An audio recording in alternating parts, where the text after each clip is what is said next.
Hi, Frederick. I'll be going on a trip from today. What? A trip? That's pretty sudden. Who are you going with? Friends! You don't know them, so there's no point giving you their names. One of the people who's supposed to go suddenly felt ill, so I was suddenly called to come instead of her. I was pretty surprised. I'll be back next week Sunday. We're going to Florida. Oh, okay. What? What do you mean, what? Nothing. I just thought your reaction was a bit dark. Huh? You already told me what I was going to ask, so there was nothing really for me to say. Oh? That's why? Sorry, I've got some work left to do, so can we end the conversation? Oh, overtime? But the company isn't that busy right now, right? That's unusual. We had to delay our meeting since some customers came. I'm sorry I won't be able to see you off, but take care. Okay, bye. I just got a text from my wife saying she's going to go on a trip from today. Oh, hey, Frederick, this is perfect timing. I just got a report from the detective. It seems Janice got into Wilford's car carrying a suitcase. Should we, continue the investigation? Of course. She's probably going to disappear for a while, so we can't lose her here. I don't care if I have to pay extra. Continue the investigation. Got it. I'll send you a screenshot of the conversation we had earlier. It's likely she's not actually going to Florida, but just in case. Alright, thanks. I'll leave it to you then. Alright, I'm pretty far away from home already, so it's time I tell you what's going on. You see, there's another guy, Frederick. We kind of fell in love. I'm gonna marry him, okay? I was only buying time when I said that I would be going on a trip and got into that car. I'll let you get off with $200,000 of alimony, so don't bother her happiness, okay? Hi, Charlie. Sorry for texting you at this hour.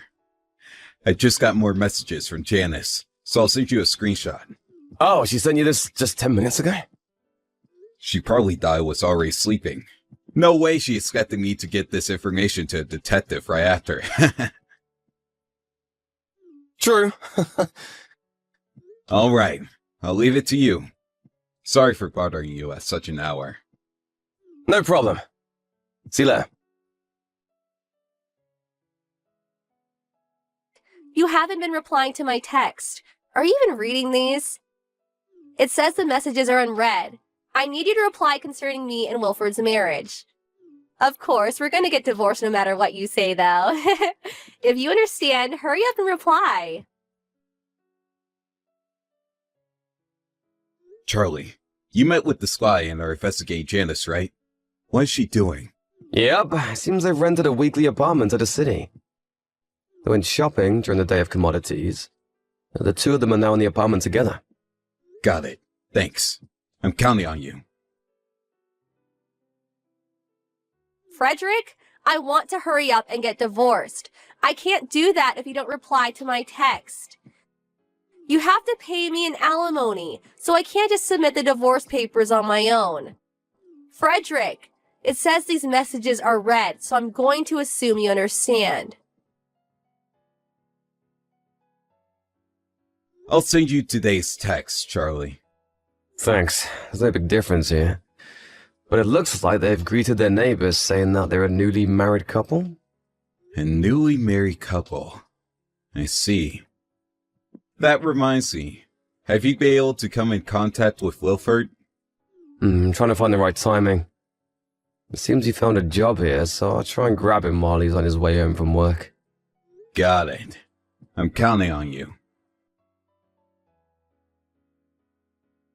Frederick, you idiot! I want you to pay me $200,000 in alimony, so reply.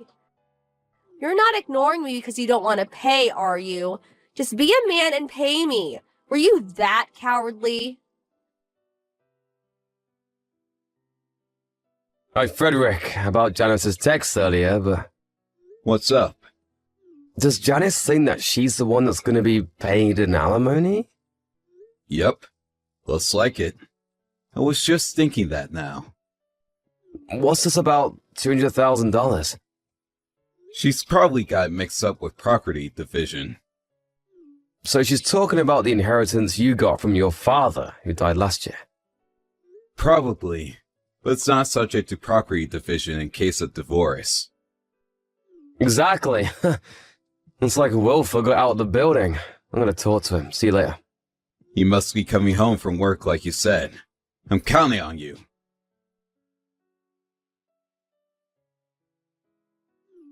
Frederick, the reason why you're not replying is because you don't want to get divorced, right?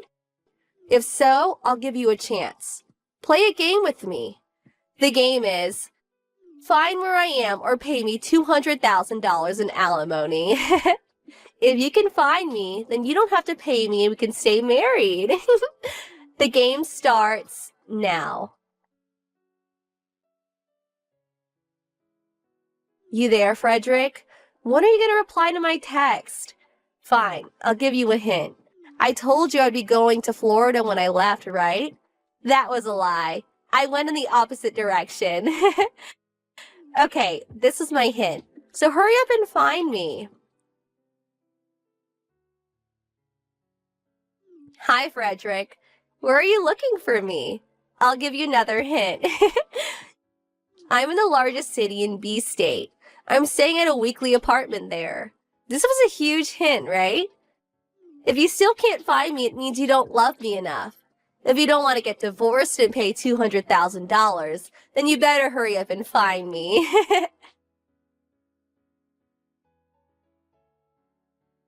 Frederick! Frederick! Stop messing around. I already gave you so many hints. Why haven't you found me yet? If you were actually looking, you would have found me by now. Hi. It's been 1 week, right? Frederick, what's with the tone?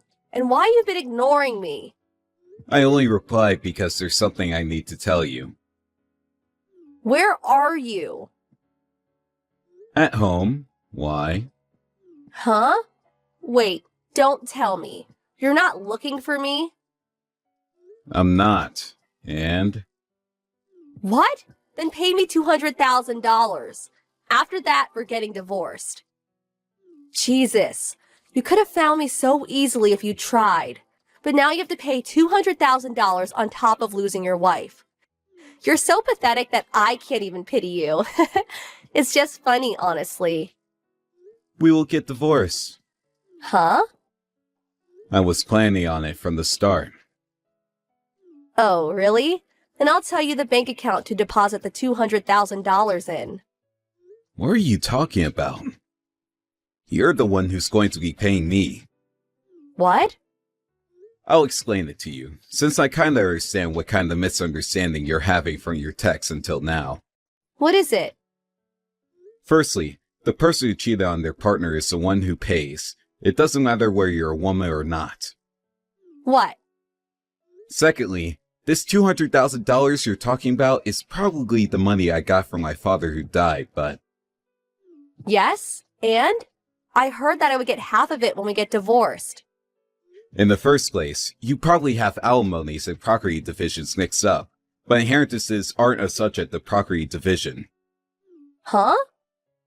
It means that you're not going to get a single cent from it by law. What? But that means that I won't get any money from you, and I actually have to pay you? Yep. Wait, hold on. I'll talk to my new boyfriend first. You mean Wilford? What? You knew? Sorry, but I noticed something was up quite a while ago, and asked a detective acquaintance of mine to do some investigation. A detective? So that means you know. The detective followed you and Wilford, so I knew where you two were from the start. What? The detective approached Wilford a few days ago and told him you were actually married.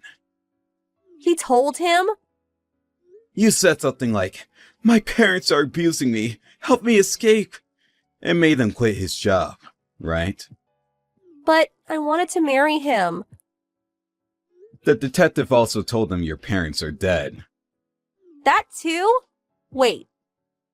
Is that why he just suddenly disappeared without saying a word? He left as soon as he found out the truth about you. Wilford's a man of integrity. I told him he didn't need to pay me any money since he was just getting fooled by you. But he still came to my place yesterday and gave me what he said was all of his money as an apology, saying that was his punishment. I accepted half of it to make him feel better. No way. He did that? Oh? Looks like he's here. Who? The lawyer I hired. Your uncle. What? Why my uncle? I heard that he and his wife were the ones who raised you after you lost your parents, so I thought I would ask them for help. I don't like him. He's too strict. I'm glad he's strict. What? Now it's time for you to get scolded by your uncle and listen to a lawyer's explanation at the same time. Don't forget to pay my alimony, okay? No! Why? This wasn't supposed to happen.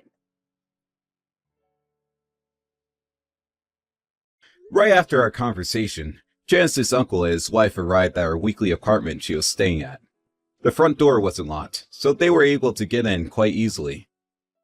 Since the neighbors were nearby, Janice's uncle couldn't shout too loudly, but apparently Janice went white when he told her the amount she would have to pay me. She paid the alimony and we got divorced after that. But apparently, she next had to pay Wilford in alimony.